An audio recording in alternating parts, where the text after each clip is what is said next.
চলে আসলাম একটু টিফিন করতে, একটু চা খেতে।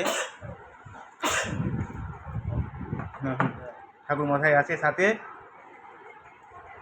একটু আড্ডা মারছি, চা আসছে সঙ্গে সিঙ্গাড়া খাচ্ছি,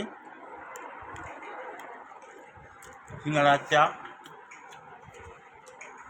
খুব ভালো আড্ডা। প্রত্যেক দিন বিকালে আমরা এখানে আসি, একটু আড্ডা মেরে যাই, সময় পাস করে যাই। যাই হোক, খুব ভালো জায়গা, নিরিবিলি জায়গা আছে। আর বন্ধুত্ব কখনো বয়স দেখে হয় না, বন্ধুত্ব যে কোনো টাইমে হতে পারে। একদম একদম। আর আজকাল মামা হয় সম্পর্কে, কিন্তু বন্ধু থেকে কম না। খুব সুন্দর কথা বলেছে, বন্ধু কখনো বয়স দেখে হয় না। খুব সুন্দর।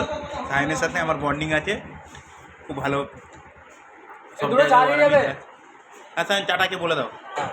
যাই হোক।